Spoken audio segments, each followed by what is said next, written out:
Voilà, ça se passe bien pour eux depuis 1 mois et demi, mais avec l'augmentation de la durée moyenne de vie dont on parlait tout à l'heure, ils en ont pour 20 ans, comme tout le monde. Parlons d'éducation à présent avec une question que se posent de nombreux parents, à l'inverse des personnes âgées. À quel âge faut-il mettre les enfants en maternelle? Est-ce utile pour les moins de 3 ans? Faut-il mettre obligatoirement les enfants à l'école maternelle pour les plus de 3 ans? Pour vous aider, on a voulu vous montrer à quoi ressemblait tout simplement une journée dans une école maternelle. On ne sait pas toujours ce qu'on y fait, ce qu'on y apprend. On va voir ça à Cugan, en Vendée, avec Cécile Madronnet et Florian Legoïc.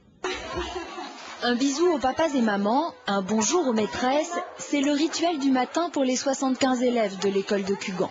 Petits, moyens et grands commencent ainsi chaque journée en maternelle. Dans notre livre, est-ce qu'il y a des écritures? Non. Et en moyenne section, tout le monde s'installe pour un temps de parole. Les enfants évoquent leur quotidien. Pour Juliette, par exemple, la naissance d'une petite sœur. Elisabeth. Ça sert à faire un lien entre la maison et l'école, les obliger à parler, à communiquer avec les autres. Depuis, laisse-moi te montrer. Et le langage, c'est la priorité du cycle de maternelle. Vocabulaire, évocation d'activité. Les photos là, c'est à manger pour les oiseaux, pour les boules de graisse. En s'appuyant sur des images, les enfants doivent raconter l'histoire dans le bon ordre. Après, en deuxième, on a fait la boule. Et à la fin, on a mis la boule dans le filet. C'est très bien, tu peux coller. Pendant ce temps, en grande section, l'ambiance est studieuse pour la séance d'écriture. Avant de commencer, on va d'abord entraîner la main à faire des boucles qui descendent, d'accord? À cette période de l'année, les enfants ont la motricité suffisante pour former des lettres et ont envie de jouer les grands.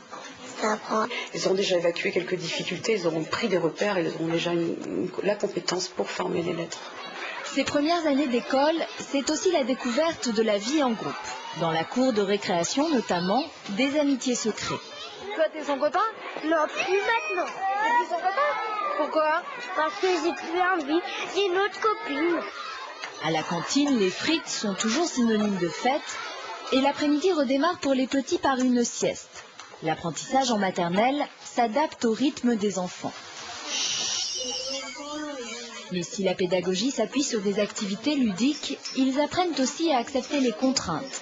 Peindre un paysage par exemple en respectant des consignes et en fabriquant les couleurs qui manquent. Voilà, on a du marron. Sauf que c'est marron foncé.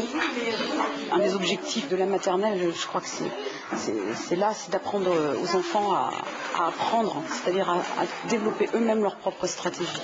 En maternelle, on accueille des enfants qui vont petit à petit devenir des élèves. Et être un élève, c'est apprendre à apprendre. Ils sont en demande d'apprendre plein de choses à cet âge-là. Donc c'est vrai que c'est agréable de les emmener quand c'est comme ça. Au début d'année, elles coloriaient n'importe comment et maintenant, elles colorient bien sans dépasser les lignes. Enfin, c'est assez flagrant l'évolution. Et en 3 années de maternelle, les enfants acquièrent des bases pour le reste de leur scolarité. Ils apprennent à devenir élèves et à aimer l'école.